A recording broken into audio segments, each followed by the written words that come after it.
Now time for the 7 things you'll be talking about today.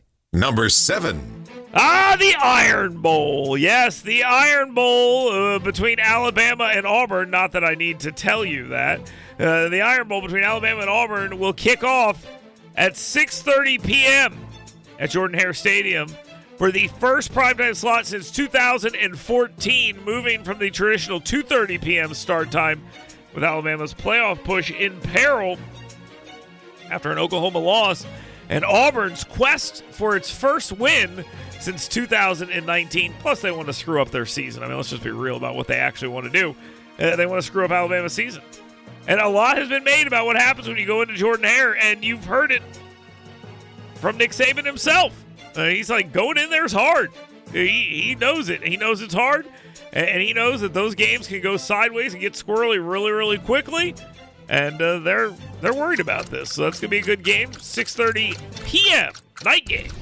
Number 6. Huntsville Mayor Tommy Battle crowing about U.S. Space Command HQ's relocation to the Rocket City, to Redstone Arsenal.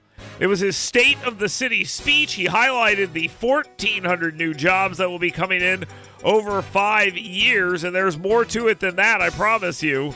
Those are just the actual jobs, not all the other jobs that are connected to it. He talked about collaborative state and federal efforts, which are a big deal. He has also talked about city innovations and propulsion, lunar habitats, deep space missions as vital to national space protection and the Space Command. So that's good. It's good. And I think it's their mission to make the country safer, and this is a good place for it to be, with the history and the connection and the technology and the people we have here. Good job, Mayor Tommy Battle. Number 5. Alabama hemp businesses are raising the alarm. Yes, they are scared. New regulations in the new bill that reopened the federal government reduce the maximum amount of THC allowed in hemp-derived products. THC, of course, is the part that makes everyone like these hemp-derived products. It's basically a workaround marijuana laws. Okay, let's just be real about it.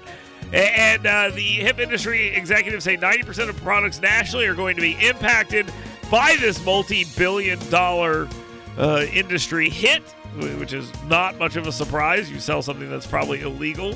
It was illegal except for some accidental loophole, and then you base your entire life around it. You might find yourself in a bad way.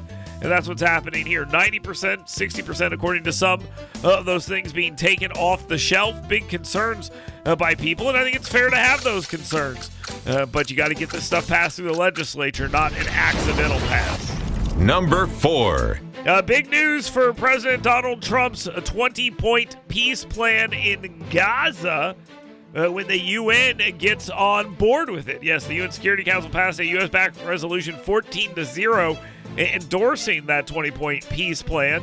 The multinational Muslim-led coalition into this region in order to stabilize it is a big part.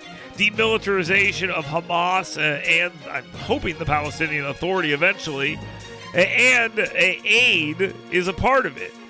This all comes amid Ambassador Mike Waltz calling it hell on earth, which is exactly what it is and has been for quite some time, but that's because of the leadership. There was hell on earth before this as well. But they have tried to broker this deal with Qatar, Egypt, and others for self-determination for the Palestinians after the ceasefire and after this is resolved. Seems rather unlikely. Number 3. Governor Kay Ivey has decided that what she wants to see is the Alabama Public Television Board get together and pump the brakes a little bit on doing away with PBS programming. Why? Oh, she wants to have some surveys and polls done about how people feel about PBS. It's just so lame. We don't need polls and focus groups and things like this.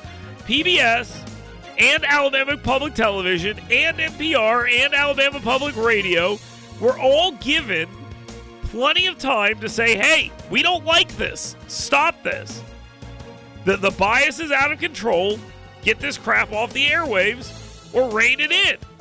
And for decades, they said, no, we're not going to do this. Now that it's being defunded, now you want to tell us, well, maybe we need to look at this. No, screw you. I'm not saying to Kay Ivey, by the way. I'm just saying to them, you had a chance. You blew it. It's over. Number 2. United States Senator Katie Britt has called for a Senate review of President Donald Trump and his plan to have $2,000 tariff-funded dividend payments. I just don't know if this is ever going to happen. I'll be honest. The payments would go to low and middle income Americans, which Trump says he will start trying to deliver in mid-2026. Let me tell you something. This is probably never happening. I'm just going to be completely honest. I don't think this is ever happening. The whole thing sounds absolutely ridiculous. We have $38 trillion in debt. We're getting these tariff things. Just use it to pay the operations of the federal government, please, so we can have less debt. That would probably, so we add less debt to the already ridiculous total amount of debt we have anyway. It's not going to lower the debt. Just let's add less. Can we do that?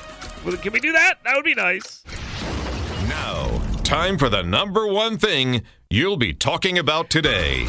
Okay, the House is prepared to vote today on the Epstein files. Yes, it's happening. It's finally happening. What an important day in American history.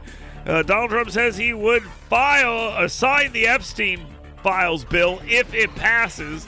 The House is ready to vote today, and boy, are people furious about this. Yeah, who's furious about it?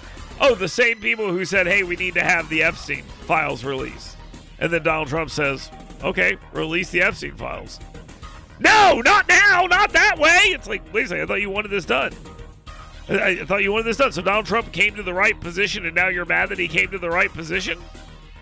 What a weird thing to do. What an absolutely strange thing. Release the files. Okay, no, not like that. Why? Well, why is that? Okay.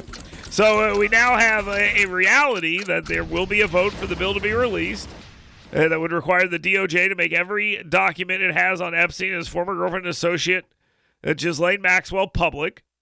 They will have a vote. It will pass the House. Will it go to the Senate? I don't know. I don't know. I do not know. A specific time for the House's vote has not been scheduled, but it could be done as early as today, and that's what the suggestion is.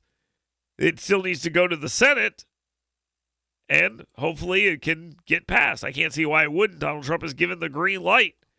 Now, I will tell you this right now. If at the end of this, they turn around and say, well, we can't do it because there's an ongoing investigation, then they're going to get all the crap they deserve. They're going to get all the crap. Donald Trump's going to get all the crap he deserves. Every single part of it. If he does that, he's going to get every moment of garbage he deserves, and it's a stupid thing on his part. Okay? Got it. Okay? Good deal. 866-494-WVNN. 866-494-9866. That is the scoutpestcontrol.com WVNN hot take text line. Let's take a quick time out. Donald Trump's been talking about McDonald's. That's my favorite topic. We'll get to that next. Get WVNN stale checks and 7 things you should be talking about today right in your email box every morning. Go to yellowhammernews.com and sign up today.